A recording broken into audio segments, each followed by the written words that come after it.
Hey guys, welcome to a new video. This will be the first in, I think, a multi-part series of attaching some LEDs to my e-scooter.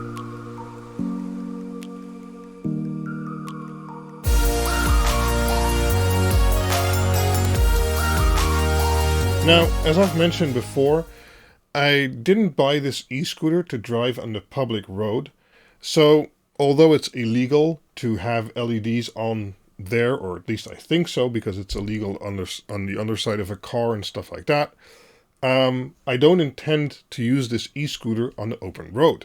Actually, these e-scooters are actually illegal to drive on the open road here in the Netherlands. Anyway, at least for now. They're probably going to pass a law that make them legal, but for now they'd be illegal to drive outside of your self-owned or public terrain anyway. So for LAN parties, and I thought it'd be cool to have some really nice addressable LEDs under there. Well, what else did you expect from this channel? So first, the LEDs. I'm going to be using 5-volt LEDs, and these are 144 LEDs per meter, IP65 generic WS2812B LED strip. Now, the reason I went for those, A, they're cheap, so if they break for some reason, that's fine. And B, I went for 5-volt instead of 12-volt, which I was debating earlier, after doing my tests and seeing that 12-volt has a lot higher power usage than 5-volt. If you didn't see that video, I'll link it over here, and it shows you different LED chipsets and all kinds of measurements I did with different patterns and settings to show the power usage between 5-volt and 12-volt addressable LEDs in LED strip, and also some differences between the different LED chips there are. So today I want to go through the theoretical part of building this setup, bench testing it on my table here, and then in a next episode we'll actually try and get it on the e-scooter, and then there's probably going to be a third video where I'll do a sort of showcase to show the end result. Yeah, so let's first look outside on the e-scooter where I'm planning to place the LEDs.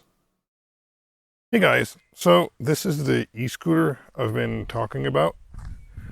And, well, it's a Xiaomi M365 Pro. And to show you kind of where I wanted to place the LED strip, let's lay it on its side. And let me put you guys down so I can actually show you. Okay, so I was planning on 3 runs. The first will be here in the front, where I'll make a piece of, I'm thinking, 20 LEDs, which will go around the front like this. And using the segment feature in WLED, I should be able to address, well, these differently than the ones that I want to mount underneath, and those would basically go here. Now on this side, as you can see, the let me get you in closer. The stand is in the way. The other side doesn't have that issue. So on this side, and this is convenient because the LED strip actually has numbers on it, I want to use 61 LEDs, and on the other side I want to use 71 LEDs. And when wiring it up, I think I'm going to have to make a hole here and maybe here for the switch, or somewhere around that region. Not sure yet, I haven't looked inside yet. We'll figure that out in the next video. But yeah, the wiring would go from here to there, from here to the other side, and to the 20 pieces in front. And I think that could look really, really cool. Okay, let's go back inside and look at the rest of the wiring and all the things we need to take into account to hopefully make this a successful project. Okay, 150 LEDs in total. That's quite a lot, but it should produce some nice light. And I think by having them on the baseboards the same way on both sides, I'll link the data wire to both sides in parallel, so they will show exactly the same effect on both sides of the board. And then the 20 pieces in front will show a different pattern, or at least it can if I use the segment feature in WLED. It should all be controllable using an app on my phone, and I think that's going to look awesome.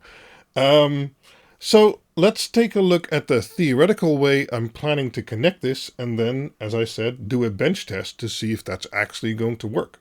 Okay, so I want to run the LEDs off the internal battery. I want to be almost nothing visible from the outside, and so I don't want an extra battery pack or something like that. So to check that, or to try and figure that out, the charger that comes with it, or that is supposed to be used for it, is 42 volts. That means the peak voltage of the battery pack should also be about 42 volts. Now, I can't use this charger to test because it uses a proprietary plug which won't turn on the charger unless it's plugged into the e-scooter, because it communicates somehow. So we're going to be using this guy to bench test it, and this is a 48 volt power supply, so even on a higher voltage. And I used one of those connection blocks to go from a barrel plug to 2 wires. Now, internally, the e-scooter has a battery which has its own BMS, and that is connected using some XT30 connectors to the main board. So these are those XT30 connectors. This one symbolizes the wire that comes from the battery, and normally that connects into the main board like this. Now we're going to interrupt that wire, and we're going to make our own wire. So we're going to attach a wire to this guy, and then basically split it 2 ways. One way will be going to this connector here, and then going into the main board, as it did before, but the other one is this one. So after it's split off, probably going to solder a female XT60 here and have the wire also, but as I said, we'll see that later on. This part is just theoretical for today. We're going to go into a fuse. So immediately after the wire, I want to have a fuse, so I got some of these fuse wires. You can buy them online easily. It's a AWG16 wire, I believe, which has a fuse holder in it. And we're not going to use that much power. We'll go to the calculations in a little bit, but I like having it fused so that if anything further down the chain goes wrong, this will at least protect the battery and the internal electronics. So from the fuse, we go to the next part, and that is, well, a switch. And this switch only needs a hole drilled to the outside. I don't think I can get this rubber cap off with one hand. No, I'll just get another one. So it's basically a switch like this. So it has 2 poles, and it's either on or off. And well, you can switch it like that. You can connect the wires using these screw terminals, but I'm not sure yet if I'm going to use those or if I'm just going to solder the wires on there. In theory, I will have to drill a hole for that. I can then poke this this part through the hole. Focusing failed. Okay. I can then poke this part through the hole, and then it comes with these rubber caps, which kind of look like condoms, but okay. And you can screw those on top of there, and then you have this situation, and it should be mostly weather and smudge tight. So I want to switch in there because the DC-DC converter and the LED controller board, but also the LEDs themselves, they still use power even when turned off. And since we're talking about a battery-powered system, I want to be able to make sure I can turn it completely off so that it doesn't drain the battery while the scooter's on standby for sometimes weeks on end. Okay, so after the switch, let's turn it on. We move over to a DC-DC converter. Now, I looked at multiple of them. I looked at this little guy, for instance. This is, I believe, 72 volts, and then it has a variable out using the pot meter over there. But I also bought this one, And this one is a lot beefier, has a giant heatsink. I featured it in my QuinBox episode 1. And basically it has a maximum of 60 volts in and converts it to 5 volt out up to 15 amps. So that's 75 watts, and that should be more than plenty for our purposes. And the nice thing is it's nicely potted in, so it's fully sealed. It'll be inside of the scooter, so that won't really matter that much. But I like it having a heatsink and stuff like that. Now, if I get this all working today, I'll leave it running for a while and then do some thermal tests to see how warm it gets. Because in the end, I somehow have to squeeze all of this and the wiring and everything inside of the e-scooter. So yeah, that's going to be a fun challenge. We'll see about that in the next episode. Yeah, so from the DC-DC converter, we have 5 volt. We have a fuse in front of it. We have the switch in between there, so we can actually fully turn it on and off. And then we go into a QuinLED Dig Uno board. For those who don't know, QuinLED Dig Uno is a board I designed. You can build a DIY, or I'll have pre-assembled versions available shortly. And it's basically a addressable LED controller board. You can use 5 volt or 12 volt LEDs, and it has everything on board you'd like. A fuse, a level shifter, some caps, some GPIO pins if you wanted to use special sensors or a switch or something like that. And it also has the microcontroller on board, on which we'll be running the excellent WLED software, with which we then can use the phone app over Wi-Fi to control the LEDs. If you'd like to know more about the QuinLED Dig Uno, check out QuinLED.info, my website, or some other videos on my channel, and you should be able to find lots of information about that, how you can build it yourself, what you can use it for, how to program it, stuff like that. So, after that, we're going to go to 3 sections of LED strip, and as I mentioned outside, we're going to use, we're going to use 1 data wire. So for the 3 sections, I have some AWG 16 wire, so pretty thick, going into this connection block. And what I'm planning to do is here, it splits it up into 3 connections for positive and 3 connections for negative. And that way I can feed all the individual parts, so the front 20 LEDs, the left side 61 LEDs, and the right side 71 LEDs with separate voltage wires, or power wires, not voltage wires. And I hope to mitigate or limit voltage drop with that, because will all be running through their own cables. And as I said, the longest run, which will have its own cable, but only connected on one side, will have 71 LEDs. Now, that might not be enough for full RGB white, but since I'll mostly be running effects and single colors, I think that will be all right. But, well, we're going to see.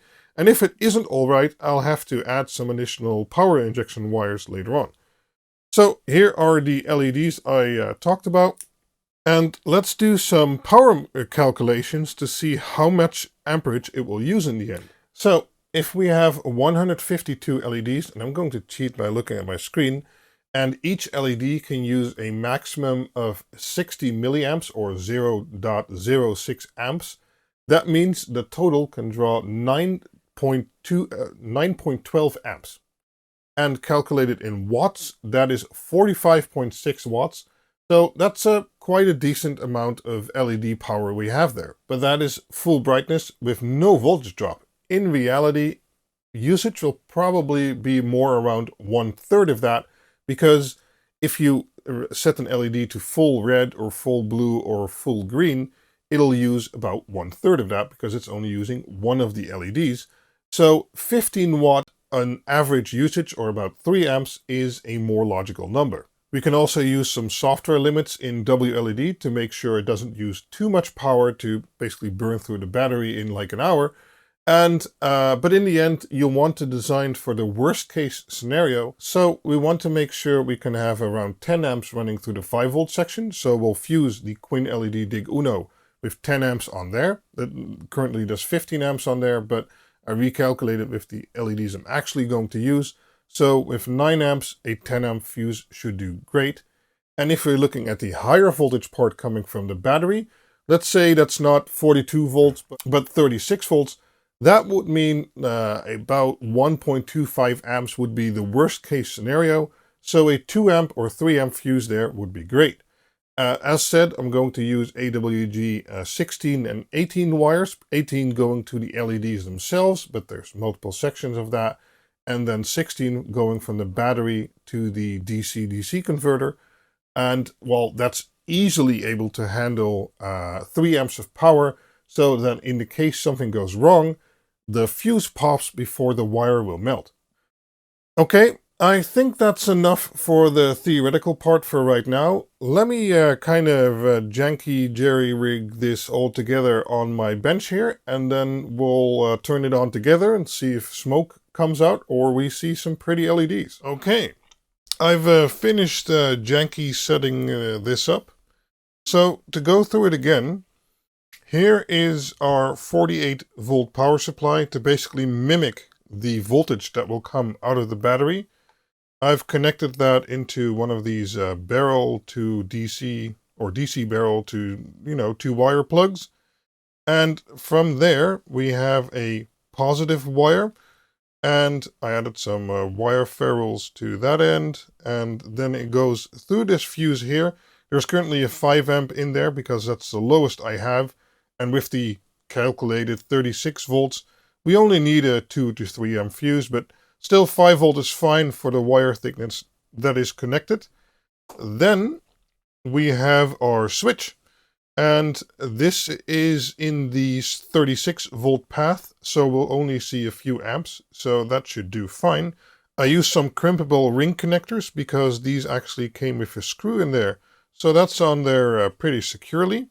And then after that, it goes into a connector block, which goes into the voltage in of the DC-DC converter.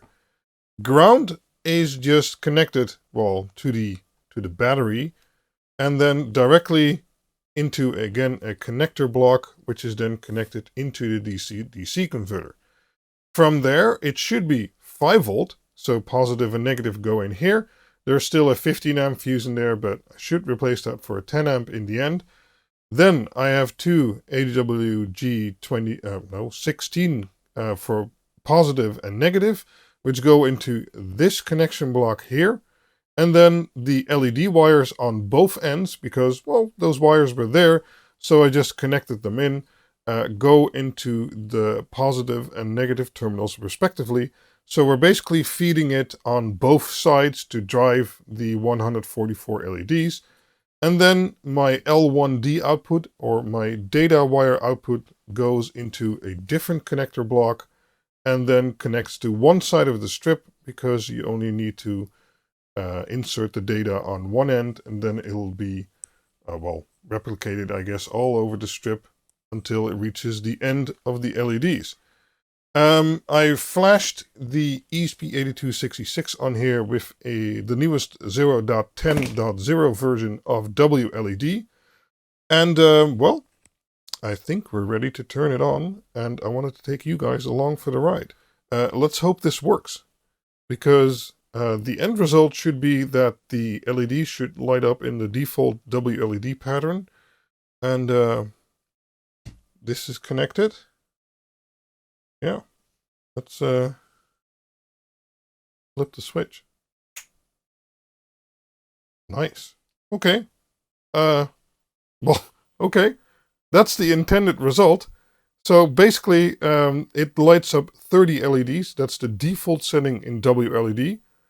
And this all seems to be working.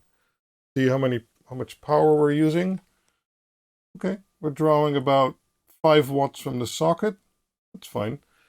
Let me put down the camera real quick and get this on. Oh wait, where's my phone? Hold on. I'm going to connect to this one and set it to 144 LEDs and run a little pattern.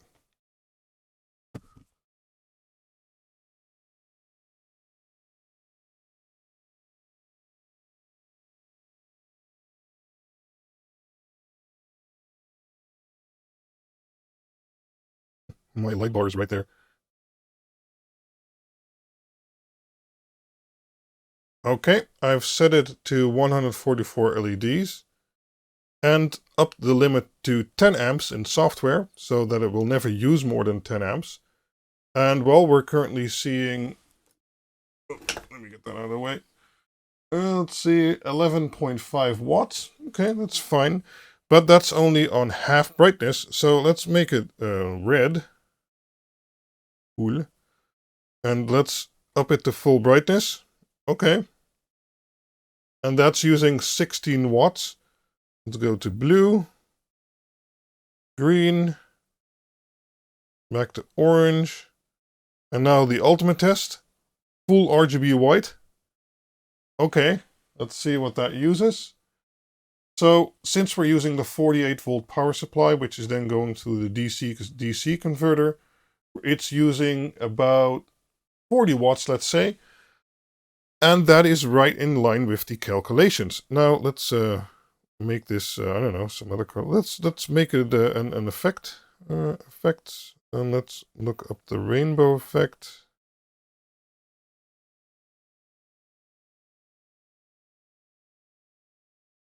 There we go, rainbow.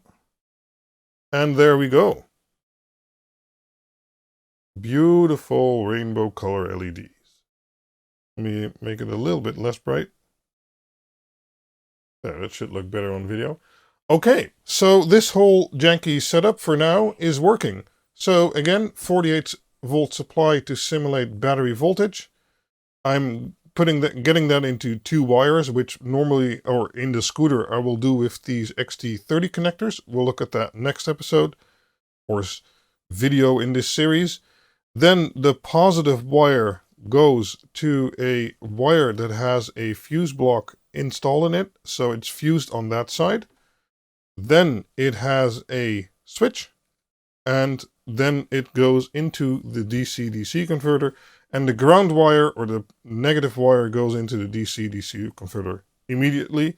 Out of that, we get positive and ground, but then 5 volt. It goes into my QuinLED Dig Uno board, which is running WLED. And then it's power injected on both sides because we're running 144 LEDs. And it's running a nice rainbow pattern. Now, as a last thing, let's max these out. Okay, and we're seeing... Let's see, I'm trying to get the glare out of there. 15.9, let's say 16 watts from the socket. And as I said, this is basically a normal effect. So that again is pretty close to the 15 watts I estimated. But with conversion loss in this one and in this one, yeah, that's pretty spot on, I'd say. Cool. Okay.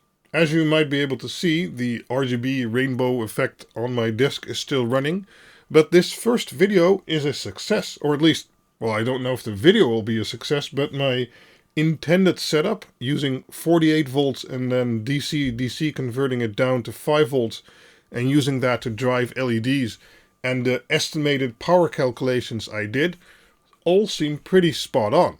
Now, I'm going to leave this running for a few hours and see how hot the controller or the DC-DC converter gets. With 15 watts or 16 watts, I don't think it'll get really hot, but it's good to test that anyway because it'll be cramped inside of an enclosed space inside of the e-scooter. As I said, this is the first episode. In the second episode, or in the video after this, I want to do some mechanical work, maybe do the wiring and drill some holes in my e-scooter.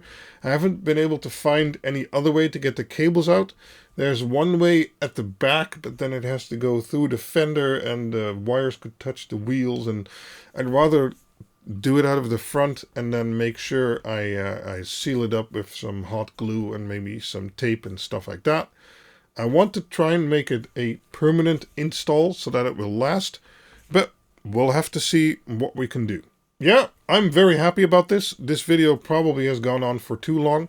If you have questions about anything I did in regards to the wiring or the fusing or the calculations or stuff like that, let me know down in the comments. As with all of my videos, everything shown in the video will be also linked in the description. And I hope you liked the video. Give it a thumbs up if you'd like to see this project continue. And maybe subscribe to see the future videos. Thanks for watching. Bye-bye.